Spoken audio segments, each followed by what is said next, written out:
Pen is mightier than the sword. जी हाँ, कलम में तलवार से तेज ताकत होती है। ये चाहे तो किसी को स्थापित कर दे और चाहे तो समूल नष्ट कर दे। इसी कलम की ताकत से देश दुनिया की खबरें लेकर आते हैं हमारे रिपोर्टर्स और पत्रकार। उन्हें पढ़ने योग्य बनाते हैं हमारे संपादक।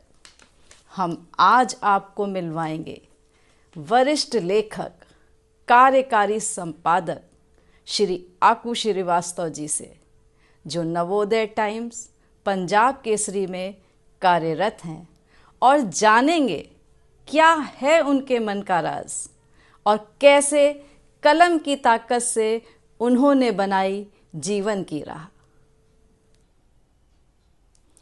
आकू जी देश के उन चुनिंदा पत्रकारों में से एक हैं जो कई न्यूज़ ग्रुप द्वारा असाइनमेंट के लिए विदेशी दौरे पर गए हैं। मई 2015 में आपने पत्रकारों के एक समूह का नेतृत्व भी किया जो दक्षिण पूर्वी एशिया, चीन, यूरोपीय देशों के दौरे पर था।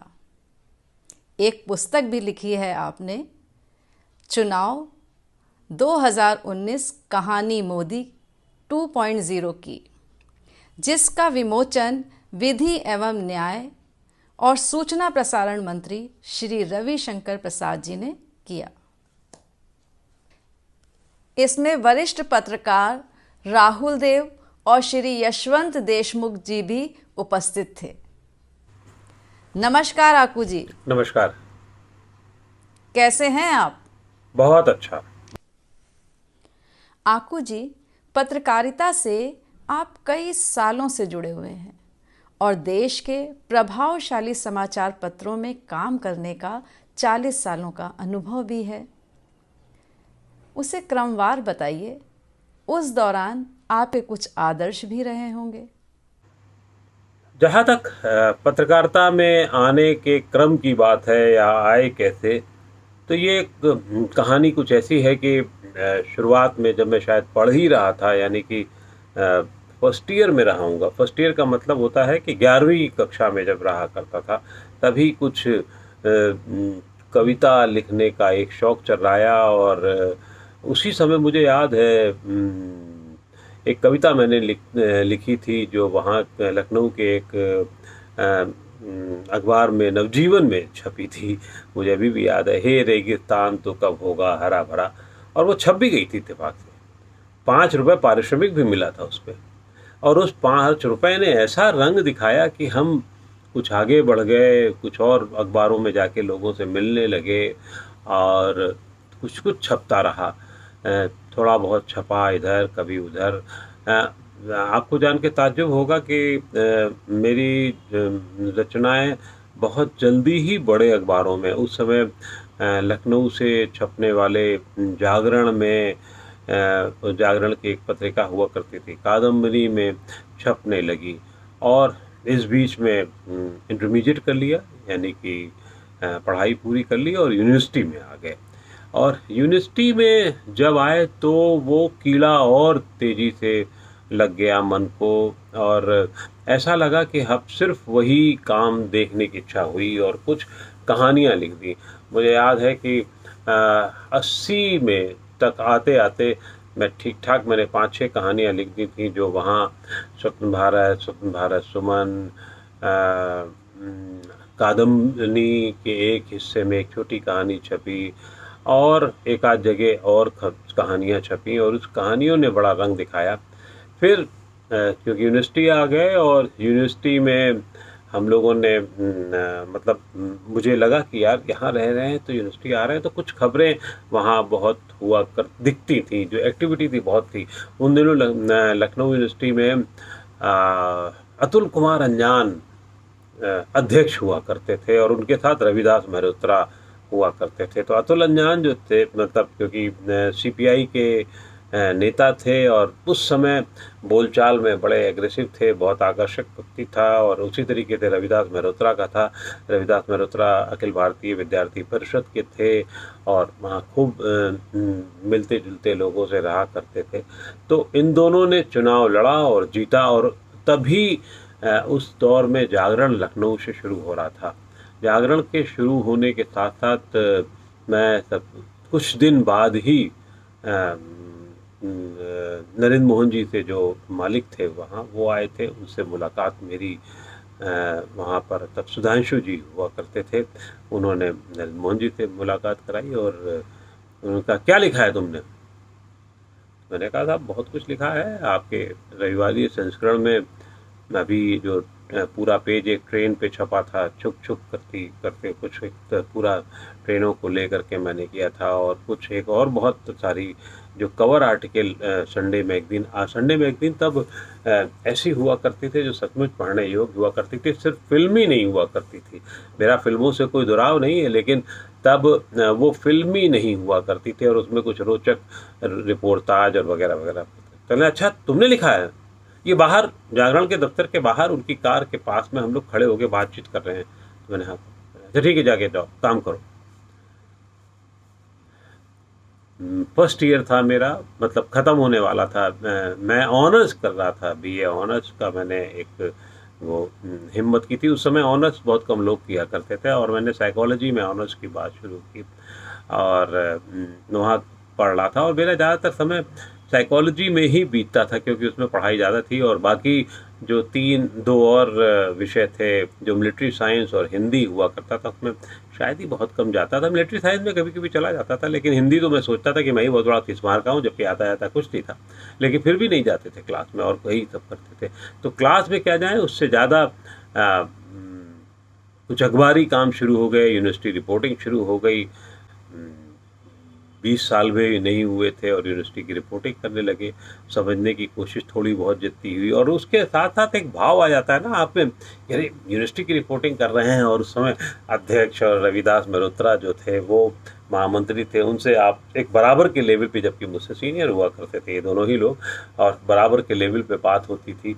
तो जो साथी हमारे काम साथ पढ़ते थे उनको भी लगता था, अरे क्या बात है, ये तो आकू जो है बहुत आगे है। वो तो अच्छा सा लगता था। और ये बात दूसरी कि मेरी पढ़ाई में रुचि अगर साइकोलॉजी में थी तो उसके पीछे गणित थी जो मेरी ठीक ठाक हुआ करती थी, अच्छी ही कह सकते हैं, क्योंकि मुझे याद है उस बार भी शायद 40 में से 36 नंबर मुझे सिर्फ गणित का एक पेपर हुआ करता था साइकोलॉजी के भी एक सेक्शन में, तो उसमें मिले थे। और मैं शायद 40 लोग थे क्लास में और उसमें आधे लड़के और आधे लड़कियां हुआ करते थे उस समय। और इसके पहले कि मैडम मैडम अग्रवाल हुआ करती थी, वो हल करती थी क्लास बोर्ड पे जा कर के, उससे पहले मैं वो हल कर लेता था। तो एक आधार झुंझलाहट भी उनसे हुई। उन्होंने कहा आपको ज़्यादा आता है, तो मैंने नहीं, मैं कर देता हूँ, तो मैंने कर भी दिया था। खैर वो एक अलग दौर था और उसमें लिखने पढ़ाने का अखबारी काम शुरू हो गया। एक मिलिट्री साइंस के प्रोफेसर हुआ करते थे सिरोही साहब, उन्होंने काफ़ी कुछ सिखाया, सीखते रहे उनके साथ बैठ करके और खूब साइकिल चलाई।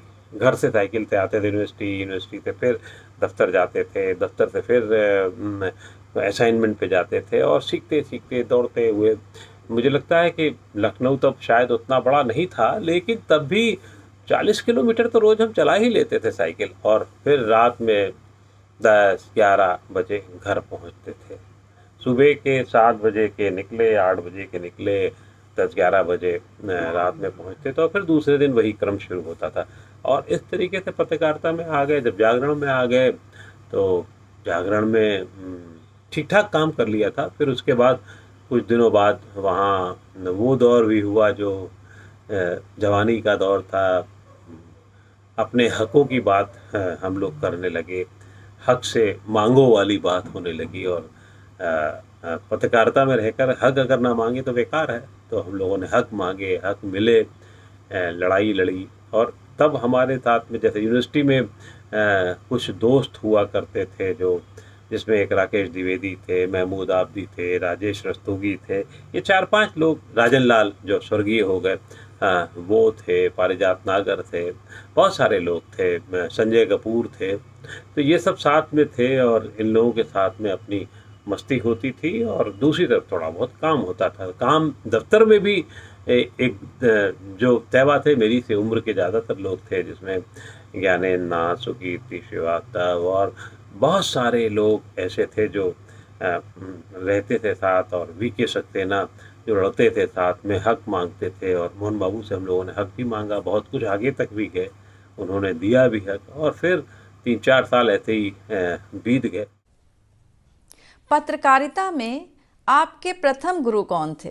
पत्रकारिता में पहले गुरु जिन्होंने काम लेकर के आगे सिखाया वो सुधांशु थे, सुधांशु जी थे। सुधांशु जी ने हमें बहुत कुछ सिखाया, और फिर इससे नहीं सीखा, सीखते ही रहे।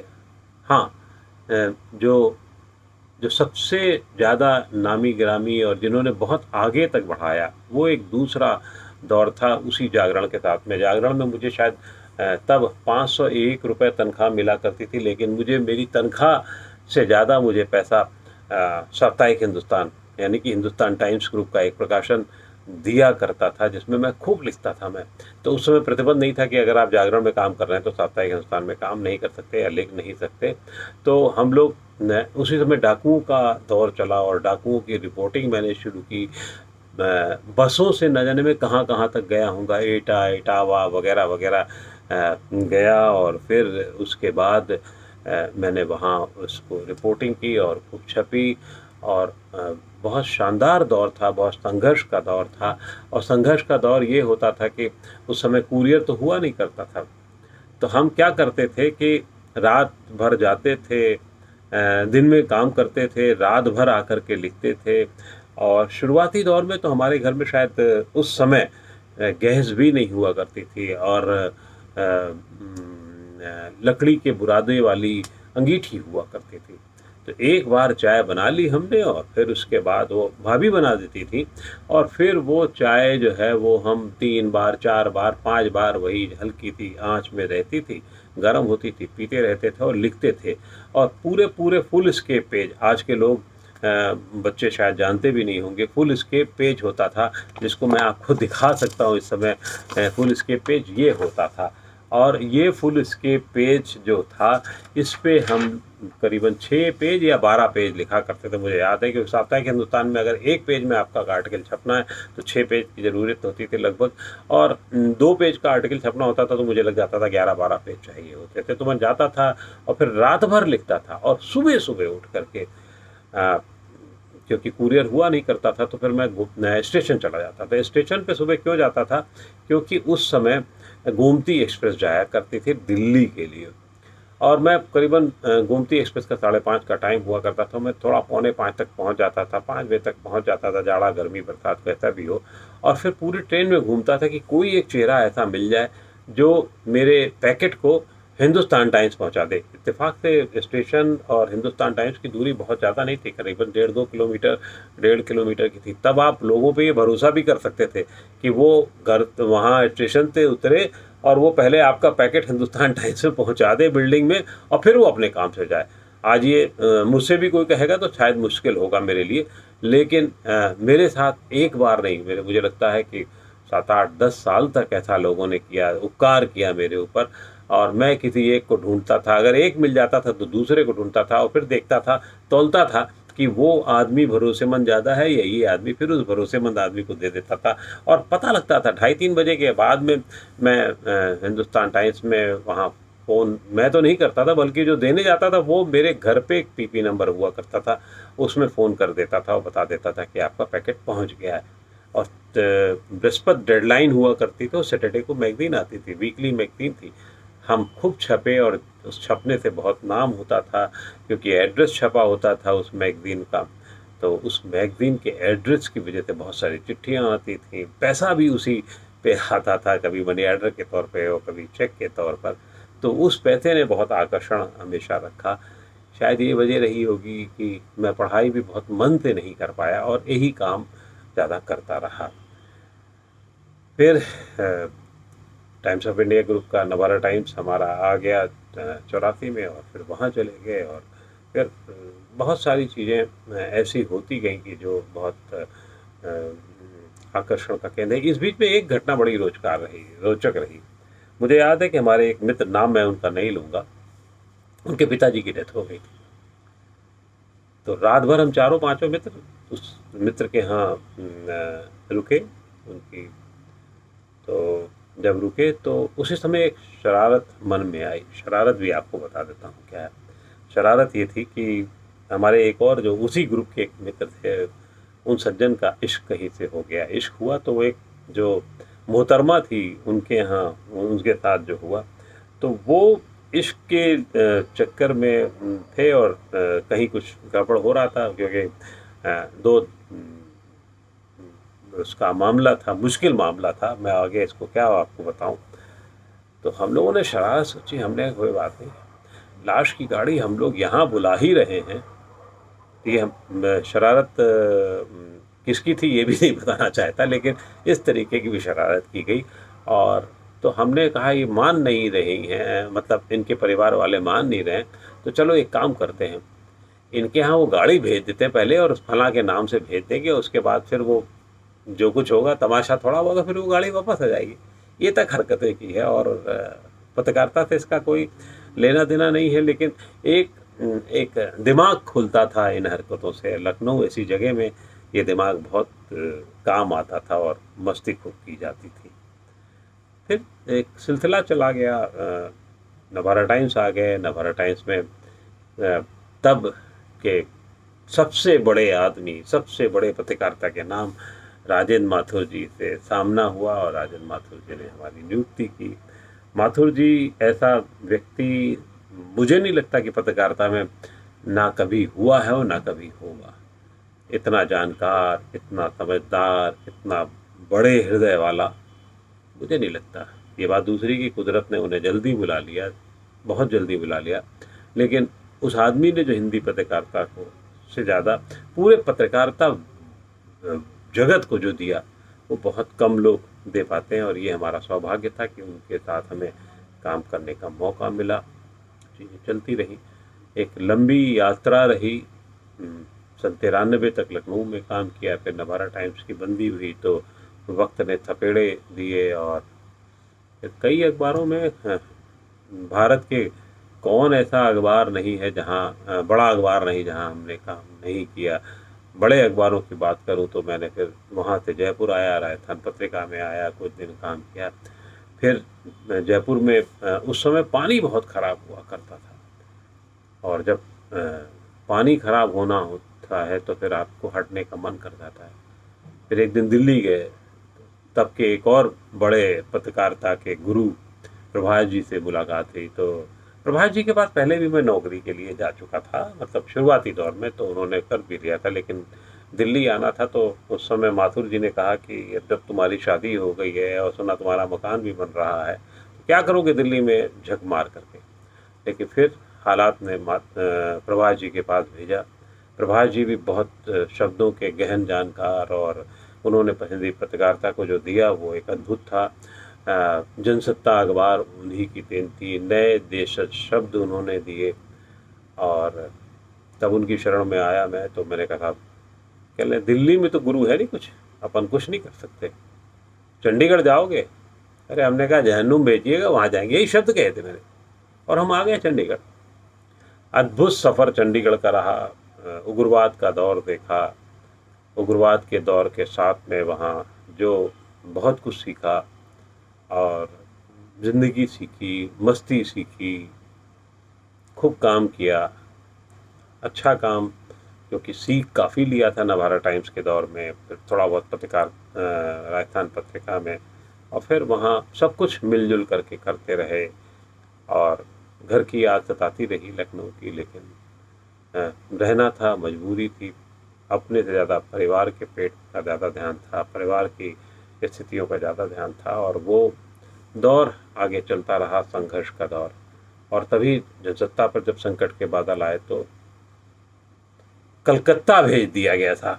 बीच में 1-2 महीना में 96 में मेरे ख्याल से जनता मुंबई में भी रहा, लेकिन वहाँ जब मुझसे कहा गया कि वहाँ रुक जाइए आप नौकरी में, तो मैंने कहा भैया मकान दोगे तो रुकूंगा, नहीं तो नहीं रुकूंगा। और तय बात है, मुंबई में मकान कोई मालिक बहुत मुश्किल से देता है।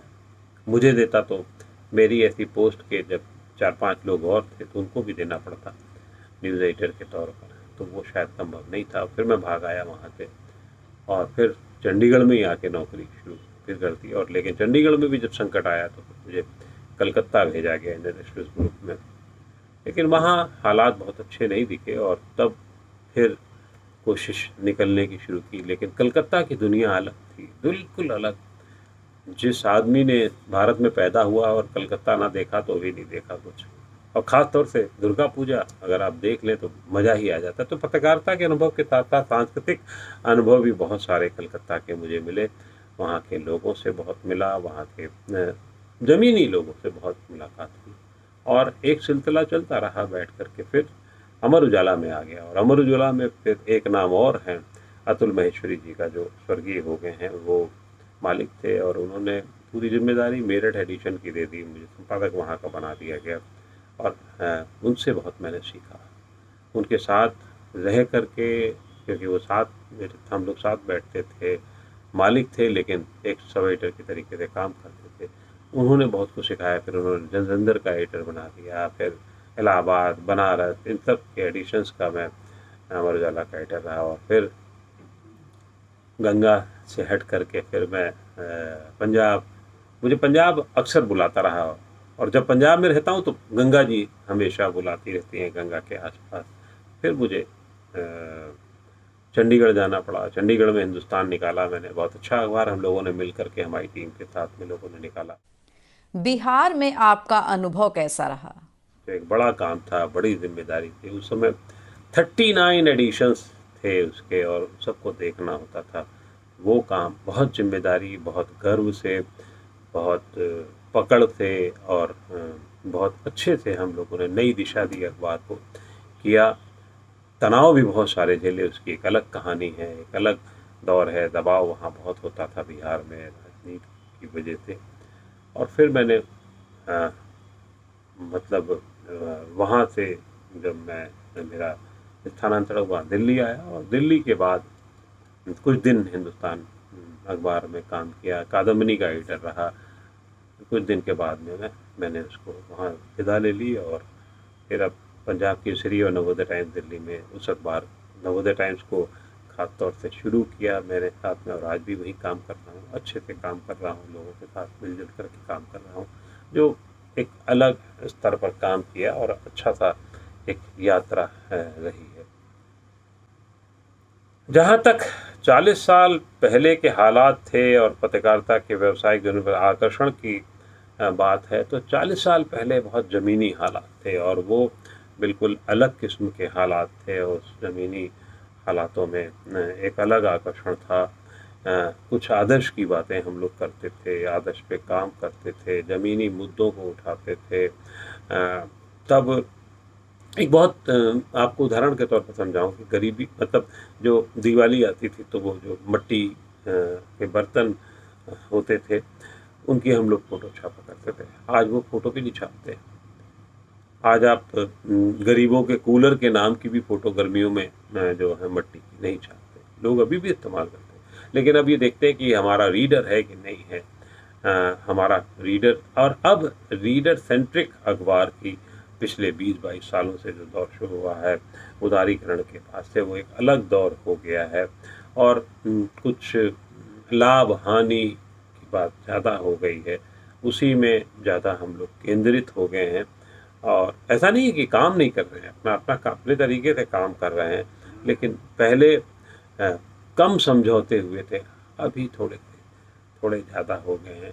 फिर भी बहुत सारे अखबार, बहुत सारे उसमें अन्य प्रोफेशंस की तुलना में हम लोग ज़्यादा संघर्ष से काम करते हैं, ज़्यादा मुश्किलों में काम करते हैं, बहुत सारे नए बच्चे कम पैसे में काम करते हैं, लेकिन मेहनत से लगे तो रहते हैं, एक अलग ख्वाब को बिनते रहते हैं और वो ख्वाब उनको कहाँ पहुँचा पाता है ये तो नहीं बताया जा सकता। लेकिन वो कई बार ऐसा लगता है कि वो एक दूसरे और अलग किस्म के आकर्षण में आते हैं। उनको लगता है कि आते ही अमिताभ बच्चन से मुलाकात होगी, आते ही नरेंद्र मोदी जी से मुलाकात होगी। तो वो सब भला हो भी जाए, ऐसा होता नहीं है, हो भी जाए, लेकिन वो बहुत एक भ्रम ही रहता है। असली चीज़ होती है आपको सीखना, सिखाना और काम करना और सामाजिक मुद्दों को आगे ले जाना। वो धीरे धीरे कम हो रहा है, लेकिन ऐसा मैं नहीं कहूँगा। अन्य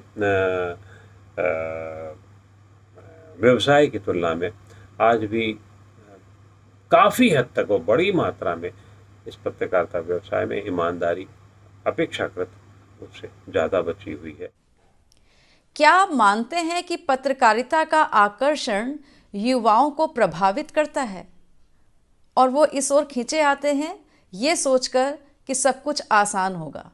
हाँ, आकर्षण क्योंकि पहले ऐसा है और नए बच्चे शायद इसी वजह से आते हैं ज़्यादा कि उनको फर्जी आकर्षण उनके दिमाग में ज़्यादा होता है, जिसको दूर किया ही जाना चाहिए। असलियत और ज़मीन पे काम की बात हो, जिसमें ज्ञान की बात हो, उनको ये पता होना चाहिए कि उनकी जनरल नॉलेज बहुत अच्छी होनी चाहिए। उनको ये पता होना चाहिए कि संघर्ष सही में करना होता है, क्योंकि सिर्फ यहाँ फिल्मी अभिनेता अभिनेत्री नहीं मिलते हैं, नेता नहीं मिलते हैं। ज़मीन बहुत कुछ सिखाती और आपसे लेती ज़्यादा है। 40-42 साल का कार्यकाल कैसा रहा? किस तरह के बदलाव आपको पत्रकारिता में दिखाई दिए हैं? जी, जहाँ तक सवाल 40-42 साल की काल का है और जिसमें किस तरीके के परिवर्तन पत्रकारिता में दिखे उसका है, तो एक बिल्कुल ट्रांसफॉर्मेशन का दौर रहा है। 40 साल पहले जब हम लोग काम करते थे तो तकनीकी रूप से बहुत ज़्यादा मजबूत नहीं थे। पहले एक एक शब्द जो है वो लाइनों में और में हुआ करता था। एक कंपोजिटर हुआ करता था जो जो उनको लाइन बनाता था और फिर वो लाइनों में होकर के चिपकाया जाता था। और फिर उसके बाद कंप्यूटर का दौर आया, मेरे ख्याल से 84-85 के बाद में। तब हम लोग जो हैं उसको ब्रोमाइड आने लगा, जो हम लिखते थे टाइप करते थे उसका ब्रोमाइड होता था। फिर वो ब्रोमाइड काट करके चिपकाया जाता था। पूरा फ्रेम अखबार का एक हम लोग बना लेते थे और उस फ्रेम में उसको रखते थे। वो एक दौर आया। शुरुआत के दौर में लगा कि क्या कंप्यूटर सीखना बहुत मुश्किल होती थी, लेकिन धीरे धीरे वो सीखा। और उस सीखने के प्रोसेस में बहुत सारा और दो पक्ष होते हैं पत्रकारिता का। एक होता है रिपोर्टिंग का पक्ष और दूसरा होता है डेस्क का पक्ष। दोनों ही बहुत महत्वपूर्ण पक्ष होते हैं। आम आदमी रिपोर्टिंग को ही मेन पक्ष जान लेता है, जबकि डेस्क का काम बहुत ज़्यादा बड़ा और अलग किस्म का होता है। जैसा कि मैंने पहले बताया आपको, शुरुआती दौर में मैं रिपोर्टिंग किया करता था और बहुत सारे डाकुओं की रिपोर्टिंग का जो दौर था वीपी सिंह के ज़माने को, वो मैंने काफ़ी कवर किया। फिर उसके बाद उस समय घटनाएं भी बहुत हुआ करती थी।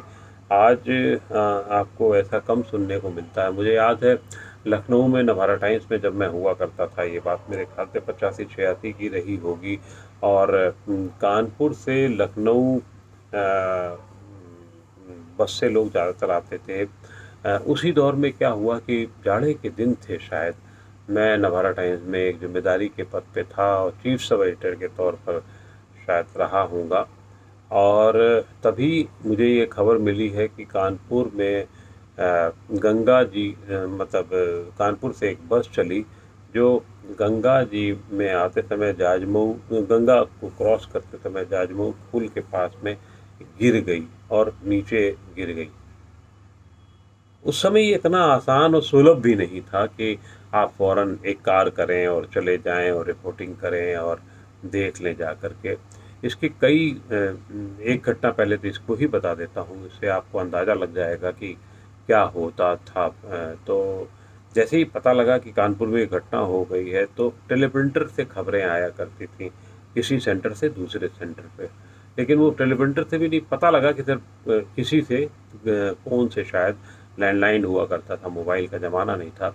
और तब उससे ये पता लगा कि साहब ये घटना हो गई। तो मैंने कहा अब क्या किया जाए, बहुत मुश्किल थी। तब तक मैंने स्कूटर मेरे पास आ चुका था और स्कूटर तो खैर काफ़ी पहले आ गया था, 4-5 साल पहले आ गया था। साइकिल के दौर के जस्ट बाद स्कूटर आ गया था, शायद 3-4 साल पहले। तो स्कूटर उठाई और जिम्मेदारी के पद पर, डेस्क की जिम्मेदारी को देखते हुए भी फिर मैं फ़ौरन भागा। मेरे को अकल में ये आया कि अगर हम लोग बस अड्डे चले जाएं और बस अड्डे में वहाँ जो भी बस आ रही होगी उधर से गुजर करके उसके कुछ लोगों से बात करें तो पता लग सकता है कि घटना कैसी और कहाँ क्या क्या हुई होगी। तो यही काम किया। अब आप सोचिए कि सेकंड पर्सन से पता करने के लिए इतना रिस्क उठाना, आज शायद कोई कहेगा क्यों जाओगे क्या है, लेकिन तब हम डेस्क पे काम करते हुए वहाँ चले गए। 10-15 मिनट जाने में लगे, 10-15 मिनट आने में लगे, और तब तक 2 बसों से जो लोग आए आधा पौन घंटा उनसे बात की, 1 घंटे बाद आए और एक खबर पूरी की पूरी हमने लिख दी। ऐसा लगा कि जैसे आप खुद आंखों देखी हाल हो रही है। तो ये समन्वय का काम भी किया। तो इस तरीके का काम भी किया, घर द्वार छोड़ करके। और एक जुनून था उस दौर में, वो जुनून कम दिखता है अब, लेकिन ऐसा नहीं है कि सिर्फ काम करते थे, खूब मस्ती करते थे, यारी दोस्ती खूब करते थे, खूब काम करते थे और बहुत कुछ सीखने की कोशिश करते थे। आता जाता या बहुत कुछ था या नहीं था ये सवाल नहीं होता है, आप कितना जानने की इच्छा रखते हैं ये ज़्यादा बड़ा सवाल होता है। और दौर बदलता गया, जैसे कि टेक्निकल दौर आया तो अखबार में फिर डेस्क पे हम आ गए, रहने लगे थे ही। तो पेजेस बनाया, अच्छी थोड़ा तो उसमें अकल काम करती थी, जिम्मेदारी का एहसास होता था, अच्छा काम हो जाता था। लेकिन 93 ने वो सब सपने तोड़ दिए जब नवारा टाइम्स वहाँ से बंद हुआ और राजस्थान पत्रिका में जब आए तब फिर एक नए तरीके से शुरुआत की। और उस नए तरीके से शुरुआत में हमने बहुत कुछ और सीखा। जैसे कि मैंने पहले भी आपको उल्लेख किया कि पत्रिका में टेक्निकली बहुत रिच अखबार हुआ करता था वो, और वहाँ तब ब्रोमाइड से हट करके निगेटिव पे आ गया था अखबार, यानी कि निगेटिव काट के चिपकाए जाते थे। तो प्लेट्स, वो पत्रिका भी बहुत टेक्निकली, जैसे पंजाब केसरी उस दौर में बहुत ही छपाई और उसमें बहुत आगे माना जाता था, उसी तरीके से पत्रिका भी बहुत अच्छा माना जाता था। पंजाब केसरी को तो एक क्रेडिट ये भी जाता है कि वो पहला अखबार ऐसा था अपने रीजन का जो उस समय पहले पन्नों पर रंगीन चीज़ें छपा करती थी, कभी कहानी, कभी कविता, कभी व्यंग, कभी फिल्मी साहित्य उसका वो छपा करता था। वो एक अलग दौर था। और फिर जब मुझे लगता है खबरी दौर जो है, बड़े लेवल पे दौर, वो उसके बाद ही शुरू होता है। और खबरों पे काम करना, और खबरों पर सिर्फ उस समय तक अखबारों में, बल्कि उस समय के पहले तक कहिए आप उसको, अखबारों में ज़्यादातर भाषण, प्रधानमंत्री और मुख्यमंत्री के भाषण छपा करते थे। लेकिन तभी से वो दौर बदला और घटनाएं होना शुरू हो गई थी।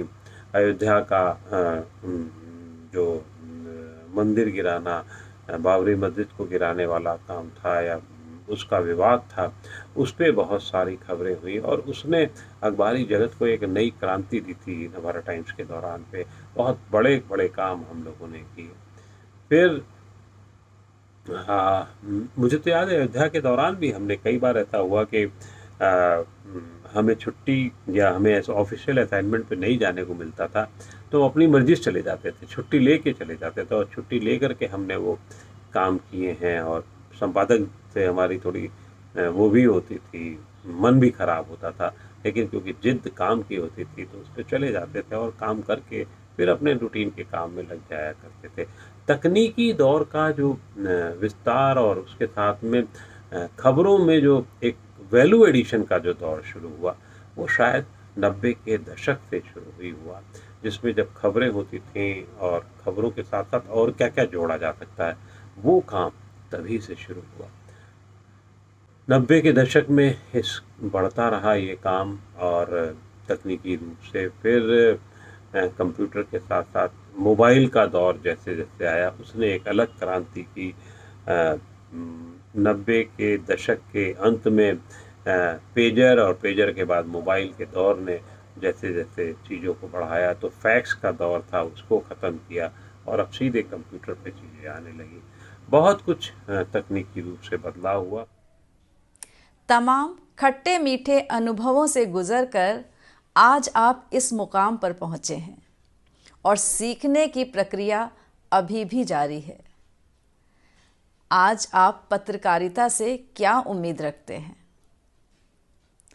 आज़ादी से पहले और आज़ादी के बाद की पत्रकारिता में क्या अंतर पाते हैं? जहाँ तक पत्रकारिता से उम्मीदों का सवाल है और अंतर का सवाल है आज़ादी और आज़ादी के बाद का, तो मेरा ये मानना है कि आज़ादी के पहले पत्रकारिता के अलग उद्देश्य थे। एक निश्चित उद्देश्य था हमारे सामने कि देश को आज़ादी दिलाना और उसमें योगदान देना। तो एक लड़ाई का एक हिस्सा, हम बड़ी लड़ाई का हिस्सा थे, हमने उसे पूरा किया। लेकिन आज़ादी के बाद से हमारे पास कोई मिशन नहीं था बहुत सारा। हम फिर समाज के ही क्रम में, समाज को उठाने के क्रम में लगने की एक छोटा सा जो योगदान जो होता है उसमें करना हमें समझा जाना चाहिए। लेकिन तब के बाद के अखबारों ने कोई बहुत ऐसा बड़ा काम किया हो मुझे याद नहीं पड़ता, ख़ासतौर से जब से मैंने देखना शुरू किया 70 के दशक से। लेकिन 70 के दशक के बाद जब मौका लगा आपको इमरजेंसी के दौरान, तो अखबारों ने बड़ा काम किया, इसमें कोई दो राय नहीं है। आपातकाल का विरोध करने के लिए बड़े से लेकर के छोटे से छोटे अखबारों ने उसको रंगा, उसके खिलाफ में लिखा, और जहाँ नहीं लिख सकते थे वो खाली जगह छोड़ दी गई। इंडियन एक्सप्रेस उसके बड़े उदाहरण रहा है। उन्होंने कई बार एडिटोरियल को, क्योंकि उस समय अखबार के एडिटोरियल की जांच सरकार की एजेंसी की नुमाइंदे करते थे, तो खाली छोड़ दिया गया। और एक खाली छोड़ने का मतलब यही होता है कि हम सरकार के विरोध में लिखा होगा। और जो इमरजेंसी के खिलाफ लोकतंत्र पे जो सबसे बड़ा इतिहास का हमला था, उसको हम लोगों ने बड़ी लड़ाई लड़ी।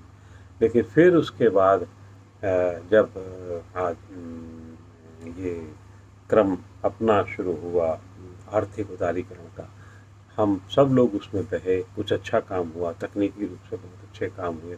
लेकिन तब अच्छे काम के साथ साथ बहुत सारे लोगों ने ये काम भी किया कि आर्थिक उदारीकरण के खिलाफ भी लिखा और समर्थन में भी लिखा, अच्छा भी किया, बुरा भी लिखा। तो वो बैलेंस बनाए रखा। लेकिन बाद में धीरे धीरे जैसे जैसे इलेक्ट्रॉनिक मीडिया का आधिपत्य बढ़ता गया, दौर बढ़ता गया, उसमें कई बार गड़बड़ी आई। लगा सिर्फ क्या इलेक्ट्रॉनिक मीडिया सिर्फ मनोरंजन का साधन हो गया, एंटरटेनमेंट का ही हो गया। लेकिन कई बार उसने फिर अपने भ्रम तोड़े। एक दौर में भूत प्रेत और उसकी पत्रकारिता इलेक्ट्रॉनिक मीडिया पे बहुत हावी हो गई थी। फिर बाद में अब फिल्मी और मनोरंजन की पत्रकारिता बहुत हावी हो गई। एक मुद्दे को महीनों तक चलाए रखने की पत्रकारिता और एक इंगित करके लागू करने की पत्रकारिता हावी हो गई, जो मुझे लगता है कि ठीक नहीं हुआ। और जो सबसे दुर्भाग्यपूर्ण रहा है वो इधर, वो ये पत्रकारिता या तो आप विरोध की हो गई या समर्थन की हो गई, चाहे वो सरकार के विरोध की हो, चाहे विपक्ष के विरोध या समर्थन की हो। ये बहुत खराब हुआ। ये पिछले मेरे ख्याल से 10 साल से 7, 8, 9, 10 साल से हुआ। या तो आप कांग्रेस का समर्थन करेंगे या भाजपा का समर्थन करेंगे, या आप कांग्रेस का विरोध करेंगे या भाजपा का विरोध करेंगे। ये एक बहुत ही दुखद स्थिति में पत्रकारिता का समय है। और अगर इससे हम नहीं उबजे, ऐसा नहीं कि सब लोग उसी में लगे हुए हैं, सब लोग वही काम कर रहे हैं, सब नहीं कर रहे हैं। अखबार में निर्णायक भूमिका वाले लोग ये काम करते हैं और बाकी लोग जैसा बताया जाता है वैसा करते हैं। लेकिन इसी के साथ साथ एक नए दौर की जो और पत्रकारिता शुरू हुई है वो है सोशल मीडिया की और एक अल्टरनेट मीडियम की, जिसमें बहुत सारे वेबसाइट्स हैं उसके काम की। तो वो आपको निश्चित रूप से एक अलग दिशा देते हैं, आपको एक आगे बढ़ाने की कोशिश करते हैं। उसमें हो सकता है कि कुछ जगह आपको समर्थन दिखे, कुछ जगह विरोध दिखे, लेकिन ये क्रम शायद अब एक पत्रकारिता का एक हिस्सा मान लिया जाना चाहिए। वो विश्वव्यापी है। अमेरिका में कोई डेमोक्रेट के समर्थन में, खुला पता है सबको, ये डेमोक्रेट के समर्थन का अखबार है, ये रिपब्लिकन के समर्थन का न्यूज़ चैनल है। तो वो शायद अब यहाँ पर भी पैठ हो गई है उसकी। अगर विचारधारा की बात है तो विचारधारा के समर्थन और विरोध में जो पहले हम लोग नीचे लिखा करते थे कि ये फलां व्यक्ति के बारे में जब डिटेल दिया करते थे, तो अब लोगों को और शिद्दत से पता रहेगा कि हाँ ये आदमी या ये अखबार इसके समर्थन का है, विरोध का है, या इलेक्ट्रॉनिक मीडिया उसी तरीके का है। लेकिन अखबार या इलेक्ट्रॉनिक मीडिया में जो कुछ भी है वो असल में सवाल पूछना जो आपका मूल हक है, मूल काम है, वो हम भूल जाएंगे जिस दिन, उस दिन मुश्किल शुरू हो जाएगी। और वो शायद कई जगह वो मुश्किल शुरू हो गई है। अब आप कैसे उससे बचते हैं ये वक्त बता पाएगा, इसका कोई निश्चित फार्मूला नहीं है। हम अगर जब तक हम खुद एक दर्शक की हैसियत से, पाठक की हैसियत से सवाल पूछने वालों का साथ नहीं देंगे, तब तक हमें निराशा होगी। और जब हम उनका साथ देना शुरू कर देंगे तो अखबार का भी चरित्र बदल जाएगा, इलेक्ट्रॉनिक मीडिया का भी चरित्र बदल जाएगा। और जब इतिहास लिखा जाएगा आज से 10 साल बाद आज का, तो आप फिर देखेंगे कि आपको ये लगेगा कि हाँ, आपने अगर इस समाज ने उनसे सवाल पूछने वालों का साथ दिया होगा या देता है, तो वो दूसरे तरीके से निकल के सामने आता है। और जब जो समाज किसी एक पक्ष में ज़्यादातर रहने की कोशिश करता है तो मुश्किल दूसरी होती है। ये पत्रकारिता के लिए संकट का समय ज़रूर है, लेकिन ये संकट से हम लोग चर्निंग करके, कैसे उससे आपस में लड़ाई करके हम कैसे आगे निकलेंगे, मुझे विश्वास है कि निकलेंगे। लेकिन कैसे निकलेंगे ये बहुत कुछ दर्शकों और पाठकों की इच्छा पर भी निर्भर करता है। उम्मीद है कि पत्रकारिता का दौर तकनीकी दिक्कतों के बाद भी या तकनीक के बदलते आयामों के बाद भी एक अलग किस्म का रहने वाला है। हिंदी अखबार तो हो सकता है कुछ आगे 10-12 साल तक और चलें, ज़्यादा चलें, लेकिन अंग्रेजी पत्रकारिता, क्योंकि सब अब इलेक्ट्रॉनिक उस पर मीडिया में आ गया है और मोबाइल पे आ गया है और मीडियम बदल गए हैं, उस पर हो जाएंगे। ये एक दौर, बदलाव का भी दौर होगा जो हमें मान लेना चाहिए कि होना ही होना है। लेकिन सबसे बड़ी चीज़ है विचारों की स्पष्टता की, सवाल पूछने की आज़ादी की। सवाल पूछने की आज़ादी जब तक हम मांगते रहेंगे और हमें मिलती रहेगी, समाज हमें देता रहेगा, तब तक पत्रकारिता जिंदा रहेगी। आभार आपका, धन्यवाद। धन्यवाद आकू जी, आपसे बातचीत अच्छी रही। वे छात्र जो पत्रकारिता में रुचि रखते हैं और मीडिया को माध्यम बनाकर अपना लक्ष्य निर्धारित करना चाहते हैं, वे निस्संदेह सीख लेंगे और समझेंगे कि पत्रकारिता केवल आकर्षण का केंद्र नहीं है। इसमें ज़मीनी स्तर पर उतरकर, जुड़कर, जुटकर काम करना होता है। और मुझे सबसे ज़्यादा अच्छी आपकी यह बात लगी कि सवाल पूछने की आज़ादी। जब तक हमें मिलती रहेगी, पत्रकारिता चलती रहेगी। तो मेरा विनम्र निवेदन है उन अभिभावकों से कि जिनके बच्चे बहुत सवाल पूछते हैं, वे उन्हें पूछने दें, उनकी जिज्ञासा को शांत करें, क्योंकि मैं कहती हूँ कि सवाल से ही समाधान निकलेगा। सवाल करें। धन्यवाद।